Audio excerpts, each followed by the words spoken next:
Hello everyone, welcome to Focus Study. আশা করি সবাই ভালো আছো, প্রস্তুতি খুব ভালো চলছে। তো গণিতের যে সিরিজটা নিয়ে আসছিলাম সেটা হচ্ছে যে ফুড এশিয়ার 2024-এ যে 300টা প্রশ্ন এসেছিল, সেই 300টা প্রশ্নের সমাধান এখানে দেওয়া আছে। তো এই প্রশ্নগুলো যদি তোমরা প্র্যাকটিস হিসেবে নাও এটাকে, তাহলে পরবর্তী যে পরীক্ষাগুলো আছে, পরবর্তী মাধ্যমিক পাশের যতগুলো পরীক্ষা আছে বা উচ্চ মাধ্যমিক পাশের ফুড এশিয়ায়, পঞ্চায়েত রিক্রুটমেন্ট এবং কনস্টেবলের পরীক্ষা, এইগুলোতে খুব কাজে লাগবে। তো আর এইখানে একটা কোর্স লঞ্চ করা হয়েছে ফোকাস স্টাডির তরফ থেকে। তো যদি কেউ আগ্রহী হও, অবশ্যই এই নাম্বারে যোগাযোগ করবে। তো দেরি না করে শুরু করি আজকের প্রথম প্রশ্ন। 35 নাম্বার, পি কিউয়ের চেয়ে দ্রুত হাঁটে। পি এবং কিউ উভয়েই 24 কিলোমিটার হাঁটে। এই পর্যন্ত যেটা বুঝলাম সেটা হচ্ছে যে একটা নির্দিষ্ট দূরত্ব এরা হাঁটছে। এই দূরত্ব কিভাবে পাওয়া যাবে? গতিবেগ গুণিত সময়। আমি যদি পি এর গতিবেগ 2 ধরি, 3 ধরলাম যেহেতু পি বেশি, কিউ এর গতিবেগ ধরলাম 2, তাহলে এই ক্ষেত্রে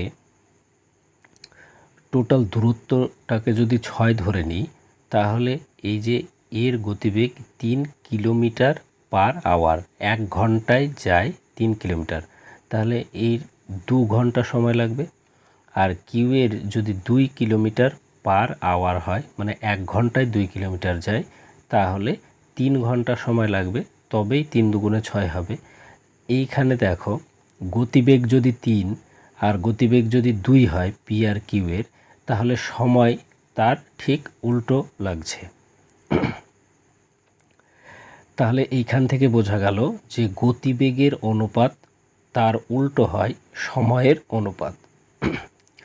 অঙ্কতে কিন্তু দূরত্ব 6 বলেনি, দূরত্ব বলেছে 24 কিলোমিটার। তাহলে এই দূরত্বটা যদি 24 কিলোমিটার হয়, দূরত্ব যদি 24 কিলোমিটার হয়, এই অঙ্ক দেখার পরে সহজে অনুমান করা যাবে যে দুটো মানে পি এবং কিউ উভয়ের গতিবেগের যোগফল যদি 7 হয়, তাহলে একটা 4 আর একটা যদি 3 ধরে নিই, তাহলে 7 হয়।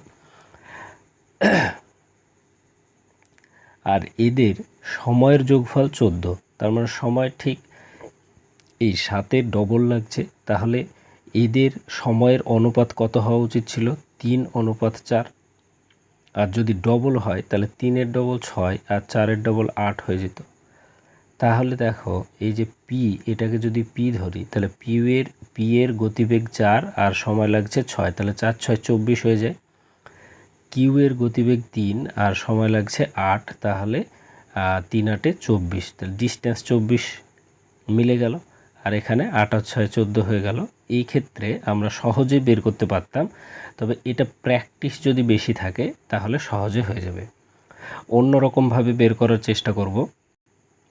আমরা পি এর গতিবেগ পি ধরলাম এবং কিউ এর গতিবেগ ধরলাম কিউ, তাহলে পি আর কিউ যোগ করলে কত হয়?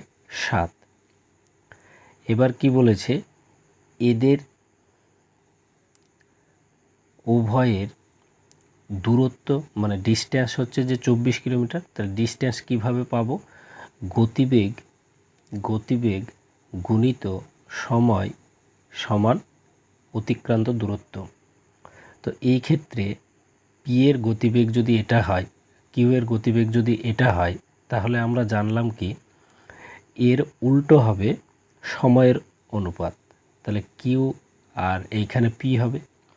যেহেতু সময় ডবল লাগছে, তাহলে এইখানে 2Q আর যোগ 2P হবে। তাহলে এই P আর 2Q যদি গুণ করি, তাহলে অতিক্রান্ত দূরত্ব 24 পেয়ে যাব। তাহলে কি পেলাম?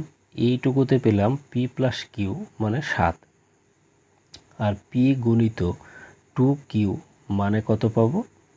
24। তাহলে P আর 2Q গুণ করলে 2PQ হয়, 2PQ মানে 24। সমানের দুই দিকে যদি কেটে দিই, তাহলে পাবো PQ মানে 12। তাহলে এইখান থেকে এটা একটা আর এটা একটা পাওয়া গেল।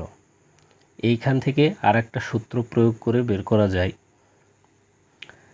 পি মাইনাস কিউ, এটা এ বি ধরলেও হতো, কিন্তু সুবিধার জন্য পি কিউ ধরলাম। P minus Q whole square সমান P plus Q whole square minus 4ab, sorry A B না, এটা পি কিউ ধরব। তাহলে এই দুটোর মান যদি পেয়ে যাই পি মাইনাস কিউ, আর আগেই পি প্লাস কিউ পেয়েছিলাম, তাহলে ওইখানে বিয়োগ করে আমরা পেয়ে যাব পি অথবা কিউ, যেটার মান বের করতে চাইবো সেটা পেয়ে যাব। তো এইখানে পি প্লাস কিউ এর মান কি পেয়েছিলাম, পি প্লাস কিউ এই যে যোগ করে এখানে পেয়ে গেছি 7, তাহলে এইখানে 7 বসিয়ে দেবো।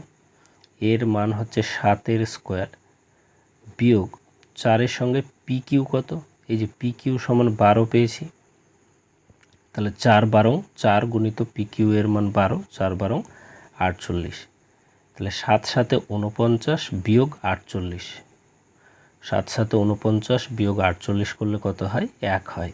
এই 1 কি, পি মাইনাস কিউ এর স্কোয়ার, তাহলে পি মাইনাস কিউ, এই যে এই দিকে যদি 1 এর স্কোয়ার মানে একই হয়, তাহলে এইখানে পি মাইনাস কিউ এর স্কোয়ার সমান 1 এর স্কোয়ার, এইদিকে স্কোয়ার তুলে দিলে পি মাইনাস কিউ সমান হয়ে গেল কত, 1। এই ক্ষেত্রে কি পেলাম, পি প্লাস কিউ মানে হলো 7, এটা আগেই পেয়েছি, আর পি মাইনাস কিউ সমান হলো 1। এই দুটো যদি যোগ করি তাহলে 2p সমান কত পাবো, 8, তাহলে শুধু p মানে কত হলো, 4, p এর মান হয়ে গেল 4। পরের প্রশ্ন, 15টি সংখ্যার গড় হলো 7। 15টি সংখ্যা প্রত্যেক মানে যদি গড় 7 হয় তাহলে এদের যোগফল কত হবে, 7 গুণিত 15 105, আর এর মধ্যে 8টি সংখ্যার গড় হলো 6.5, তাহলে 8টি সংখ্যার গড় 6.5 হলে এদের মোট যোগফল কত হবে, 5 8 40 0, 6 48 52, 52.0, আর 8টি সংখ্যার পরের 8টি সংখ্যার গড় হচ্ছে 9.5, তাহলে 8 9 72 আর 4 76, তাহলে এই দুটো যোগ করলে কি পাবো, এই যে পরের দুটো মানে পরের 16টা সংখ্যা হয়ে যাচ্ছে, এই দুটো যোগ করলে পাবো 6 আর 2 8, আর 7 5 12 128। তাহলে এইরকমভাবে আমরা যদি বিজোড় সংখ্যক 5টা সংখ্যা ধরলাম, তাহলে প্রথম 3টি আর শেষ 3টি যদি ধরি, তাহলে এখানে এই যে মাঝের যে সংখ্যাটা এটা ডবল ধরা হয়ে যায়। তাহলে এই ক্ষেত্রে কিন্তু ডবল ছিল না, 15টাই ছিল, আর এই ক্ষেত্রে 8 আর 8 16টা যখন ধরে নিলাম, তার মানে একটা সংখ্যা দুবার ধরা হয়ে গেছে। তাহলে এই 128 থেকে যদি 105 বাদ দিয়ে দিই, তাহলে মাঝের একটা সংখ্যা পেয়ে যাব। বিয়োগ করলে কত হয়, 5 আর 3 8, আর এইখানে 2, তাহলে 23 হলো সঠিক উত্তর। পরের প্রশ্ন, নিম্নলিখিত সংখ্যাগুলির মধ্যে কোনটি সবচেয়ে বড়। এই ক্ষেত্রে দেখো অপশানগুলো প্রত্যেকটাই 1-এর ডিফারেন্ট আছে, প্রত্যেকটার ডিফারেন্স কত আছে, 1। তাহলে এই ক্ষেত্রে যে সংখ্যাটা সবচেয়ে বড় হবে সেটা হয়ে যাবে উত্তর। কিভাবে এখানে দেখব যে 1-এর 2 মানে কত, 2 দিয়ে 1কে যদি ভাগ করি তাহলে 0.5 পাই, 2/3 তফাৎ 1, এই সংখ্যার চেয়ে পরের সংখ্যাটা ধরলাম, তাহলে কি পেলাম, 3 6 18 মানে 0.6 আরও কিছু হবে। 3/4 যদি ধরি তাহলে 4 দিয়ে 30কে গুণ করলে কত হবে, 4 7 28, তাহলে দশমিক। এই ক্ষেত্রে প্রত্যেকটা দেখো বাড়তে বাড়তে চলে যাচ্ছে, তাহলে যেটা সবচেয়ে বড় হবে সেটা হবে সঠিক উত্তর। পরের প্রশ্ন, 3 বছরের জন্য 5% বার্ষিক হারে 8,000 টাকার চক্রবৃদ্ধি সুদ এবং সরল সুদের মধ্যে পার্থক্য হলো। এই ক্ষেত্রে একটা সূত্র মনে রাখলে খুব সহজে অঙ্কের উত্তর বেরিয়ে যায়, সেটা দেখব 3 বছরের জন্য আর 2 বছরের জন্য। এইখানে আসল কত? 8,000 টাকা। এই 8,000 টাকার যদি 2 বছরের চক্রবৃদ্ধি সুদ এবং সরল সুদের পার্থক্য বের করতে বলে, সেই ক্ষেত্রে হয় 5, যেটা এই যে বার্ষিক হার দিয়েছে সেই হারের স্কোয়ার, এইটা যদি বসায় তাহলে 2 বছরের পায়। আর 3 বছর করতে গেলে এর সঙ্গে আরও 300 যোগ বার্ষিক হার। তাহলে 3 বছরের জন্য বললে এইটুকু 2 বছরেরটা লেখার পরে গুণ চিহ্ন দিয়ে 300 যোগ 5 মানে 305/100। তাহলে এইখানে কত পেলাম? এই যে মাঝের অংশটাই, এইখানে 5/100 স্কোয়ার মানে কত? 5 গুণিত 100 গুণিত 5 গুণিত 100। এইখানে 3টে শূন্য, এখানে 3টে শূন্য কেটে দিলাম। 8 দিয়ে যদি কাটি তাহলে 4 দিয়ে, 4 দুগুণে 8 আর 4 25। এই 5 দিয়ে এটা কেটে গেল। এই 10 দিয়ে যদি কাটি তাহলে 3.5 হয় এটা, আর 2 দিয়ে গুণ করলে 5 দুগুণে 10, আচ্ছা 61। এটা হবে সঠিক উত্তর। এটা এই অংশটুকু যদি না মনে থাকে তাহলে সহজভাবে বের করা যাবে, কিন্তু সময় একটু বেশি লাগবে। কিভাবে? 8,000 টাকার 3 বছরের সরল সুদ কত? 3 বছর, তাই 3 গুণিত 5/100। এটা দিয়ে কেটে দিলে কত পাবো? 5 8 40, 3 4 12, 120। আর 8,000 টাকার 3 বছরের সুদ আসল বের করতে গেলে কী পাব? 105/100। 3 বছর, তাই এটা 3 বার গুণ। এটাকে শর্ট করে নিলে কি পাবো? 21/20 গুণিত 21/20 গুণিত 21/20। তাহলে এই 3টে শূন্য কেটে দিলাম। 2 দুগুণে 4 দুগুণে 8, তাহলে এটা কেটে গেল। 21 গুণিত 21 কত হয়? 1 1 1, 4, 441। এর সঙ্গে আবার 21 গুণ করলে কত হবে? 441 আর 882। যোগ করলে পেলাম 8 4 আর 2 6, 8 আর 4 12 আর 2 9,261। তাহলে কত হলো? 9,261 থেকে যদি 8,000 বিয়োগ করি তাহলে কত পাবো? 1,261 পাবো। আর আগে কত পেয়েছিলাম?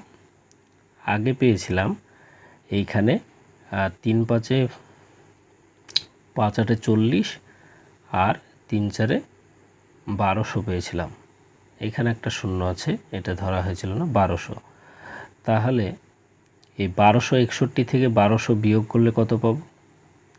এই 1200টা হচ্ছে যে সরল সুদ, আর এই 1261টা হচ্ছে জটিল সুদ বা চক্রবৃদ্ধি সুদ।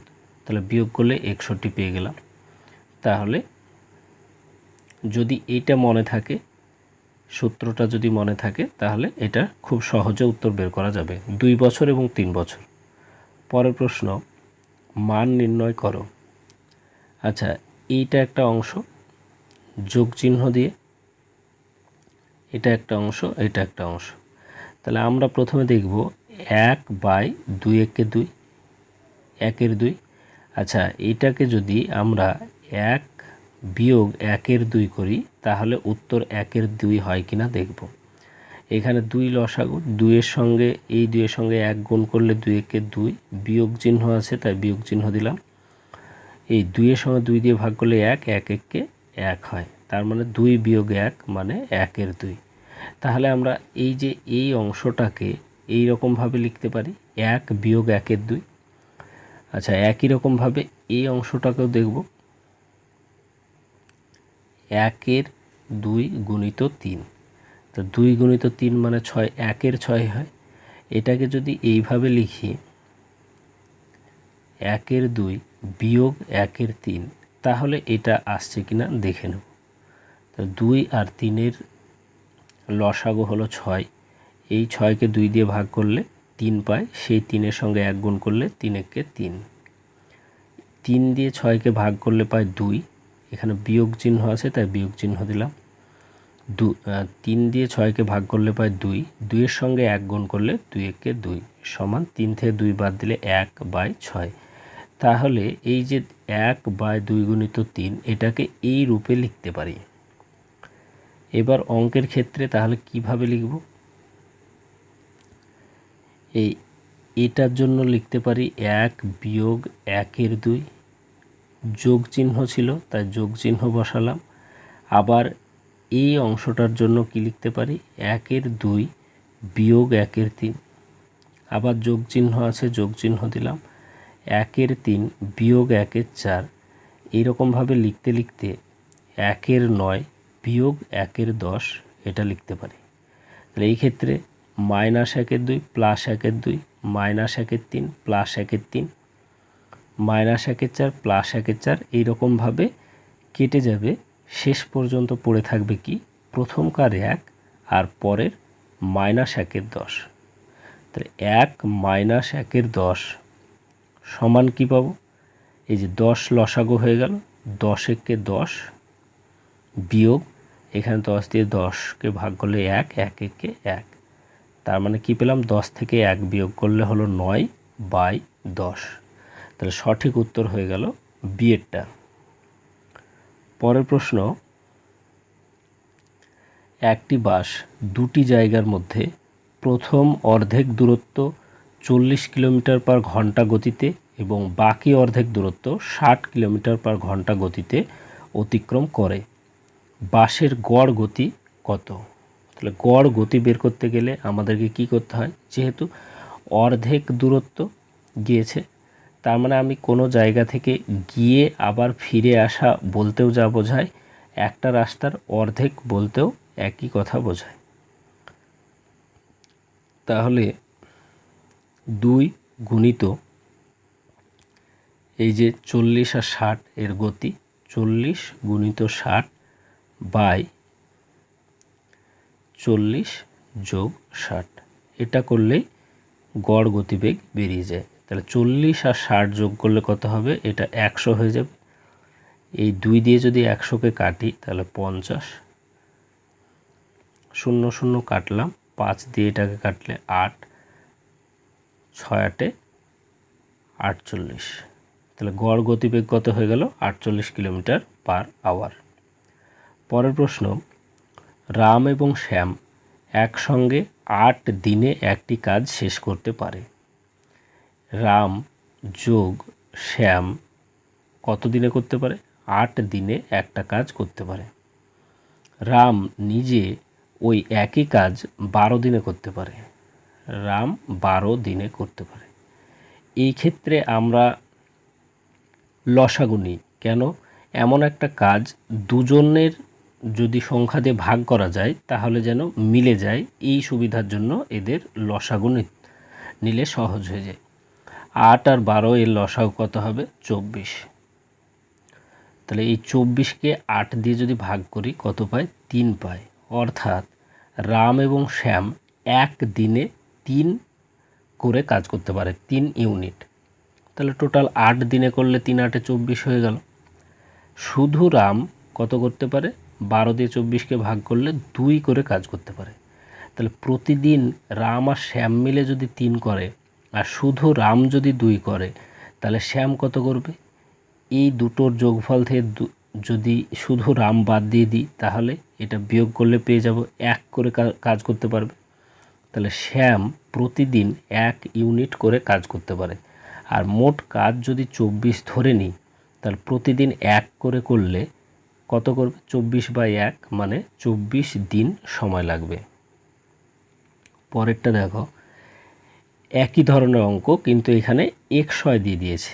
তাহলে এইভাবে এই মেথডে যাদের প্র্যাকটিস থাকবে তারা খুব সহজেই পেরে যাবে যে একটি পাইপ x ঘন্টায় একটি ট্যাঙ্ক পূর্ণ করতে পারে। তাহলে আমি এ পাইপ ধরলাম x ঘন্টায় পূর্ণ করতে পারে, আর বি পাইপ কত ঘন্টায় পূর্ণ করতে পারবে, y ঘন্টায় পূর্ণ করতে পারবে। এখানে কন্ডিশন হলো y হচ্ছে বেশি। তাহলে এদের কি করব বললাম যে সুবিধাজনক আমরা একটা সংখ্যা নিতে গেলে এদের এলসিএম করতে হয়, লসাগু করতে হয়। তাহলে এক্স আর ওয়াই এর লসাগু কত হবে, এক্স আর ওয়াই, যেহেতু দুটো আলাদা আলাদা তাহলে তাদের গুণফল লসাগু হয়ে যায়। তাহলে এক্স ওয়াইকে এক্স দিয়ে যদি ভাগ করি তাহলে পড়ে থাকে ওয়াই, আর এক্স ওয়াইকে যদি ওয়াই দিয়ে ভাগ করে পড়ে থাকে এক্স। তাহলে এইটা যে ভর্তি করছে আর এইটা খালি করছে, তাহলে এই যে ভর্তি বিয়োগ খালি মানে ওয়াই বিয়োগ এক্স মানে এই অংশটা করবে। তাহলে এই যে পুরো অংশ এইটাকে যদি এইটা দিয়ে ভাগ করে দিই তাহলে ট্যাঙ্কটি কত ঘন্টায় পূর্ণ হবে সেটা পাওয়া যাবে। X by y minus x, এটা হলো সঠিক উত্তর। কোথায় আছে, ডি নাম্বার সঠিক উত্তর। পরের প্রশ্ন, সমীর ও তনুজার বয়সের অনুপাত 8:15। তাহলে 8:15, এটা সমীর আর তনুজার বয়সের অনুপাত। 9 বছর পরে তাদের বয়সের অনুপাত কত হবে, 11 আর 18। 11:18, এগুলো হচ্ছে অনুপাত। তাহলে আমাদেরকে বলেছে যে 9 বছর পরে, কিন্তু অনুপাতের ক্ষেত্রে 9 বাড়ছে কি, বাড়ছে না, 8 থেকে 11 মানে 3 বাড়ছে। তাহলে অনুপাতে যদি 3 হয় তাহলে প্রকৃত বয়স হবে 9 বছর। তাহলে অনুপাতে যদি 1 হয় তাহলে প্রকৃত বয়স হবে 3। এবার অনুপাতে যদি 8 হয় তাহলে 3 8 24 হবে। অনুপাতে যদি 15 হয় তাহলে 15 গণিত 3 15 45 হবে। এবার তাদের বয়সের পার্থক্য কত তাই বলেছে। বয়সের পার্থক্য, অনুপাতের যা পার্থক্য দুটোর ক্ষেত্রে একই হবে, 8 আর সাথে 15, 11 আর সাথে 18। তাহলে অনুপাতের পার্থক্য কত হলো, অনুপাতের পার্থক্য হলো 7। তাহলে সময়ের পার্থক্য কত, প্রকৃত বয়সের পার্থক্য কত হবে, 3 দিয়ে যদি গুণ করে দিই তাহলে 3 7 21 বছর হলো সঠিক উত্তর। এবার এইটা যদি যারা এইভাবে বুঝতে পারবে না, এক্স ধরেও করতে পারো, একটু সময় বেশি লাগবে। এক্স ধরে করলে আমি ধরলাম 8x ধরে নিলাম আর 15x ধরে নিলাম এর বয়স। এর সঙ্গে 9 বছর করে যদি বাড়িয়ে দিই, 9 বছর করে বাড়িয়ে দিলে নতুন অনুপাত কত হচ্ছে, 11/18। এর আগের ক্লাসে বলেছিলাম আমরা অনুপাতকে কিভাবে ভগ্নাংশের মতো করে লিখতে পারি। আর যেহেতু এটা প্রকৃত বয়স নয় এবং অনুপাতের প্রত্যেকটা পদের সঙ্গে একই সংখ্যা গুণ করা যায়, তাই আমরা এক্স ধরে নিচ্ছি যে কত গুণ করলে প্রকৃত সময় পাওয়া যাবে।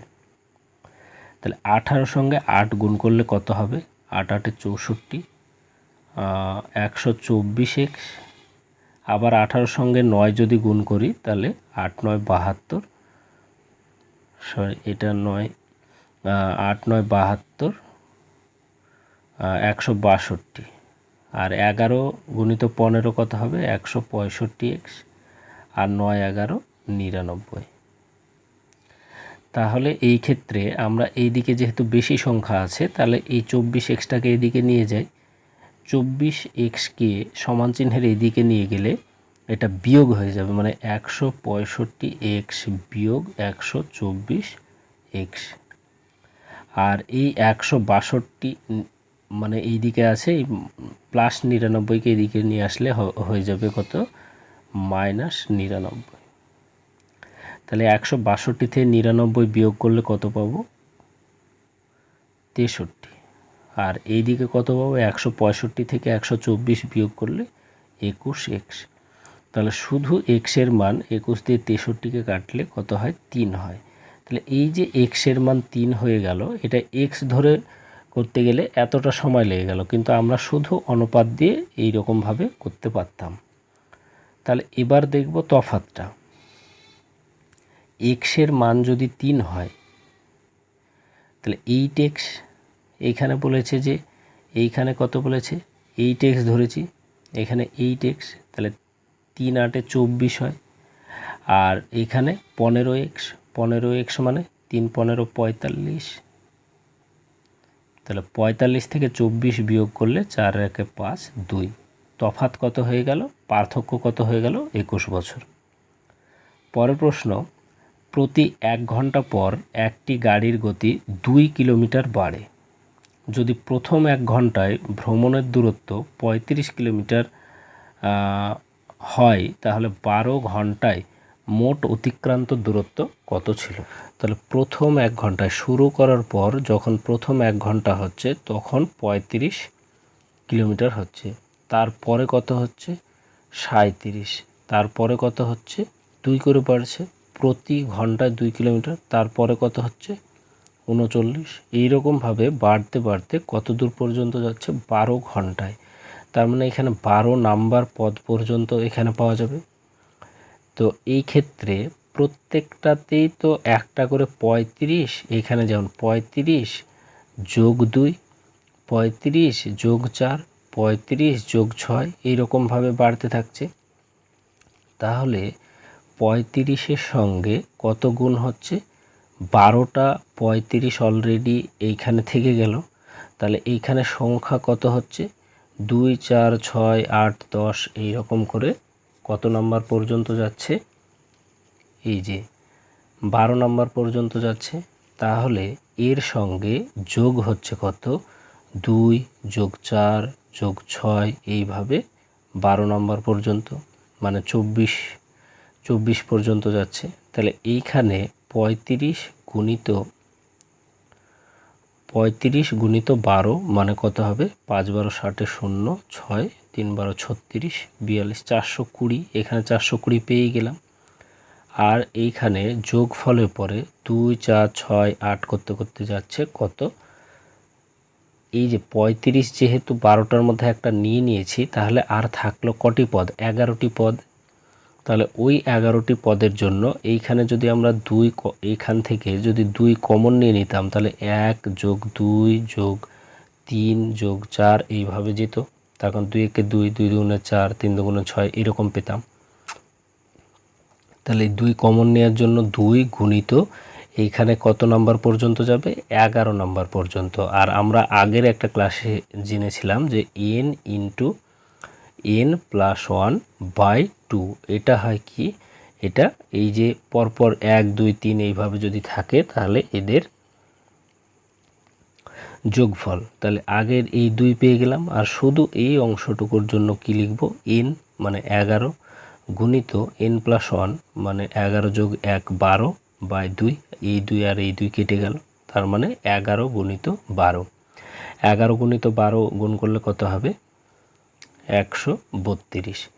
তাহলে এই যে 440 যোগ 132 যোগ করলে কত হবে, 2 3 আর 2 5 5, 552 হলো সঠিক উত্তর। তো আজ এই পর্যন্তই। যারা শেষ পর্যন্ত দেখলে সকলকে ধন্যবাদ পাশে থাকার জন্য। পরবর্তী ক্লাসগুলো অবশ্যই দেখবে। অঙ্কের যে সমস্ত মাধ্যমিক পাশের যেগুলো পরীক্ষা, বিশেষ করে সামনে ক্লার্কশিপ, তাছাড়া পঞ্চায়েত রিক্রুটমেন্ট এবং কনস্টেবল, যেগুলো মাধ্যমিক পাশের এবং উচ্চ মাধ্যমিক পাশের, সেগুলোতে এই অঙ্কগুলোই ঘুরে ফিরে আসে। এবং এটা যেহেতু ফুড হিসেবে প্রিভিয়াস ইয়ার কোশ্চেন, এটা প্রিভিয়াস ইয়ার কোশ্চেন হিসেবে না দেখে এটাকে একটা প্র্যাকটিস সেট হিসেবে দেখা যেতে পারে। এবং এর মধ্যে কিছু ট্রিকি অঙ্ক যেগুলো আছে সেগুলো বারবার প্র্যাকটিস করলে এইগুলোই কিন্তু ঘুরে ফিরে পরীক্ষা আসে। তো thank you for watching, have a good day.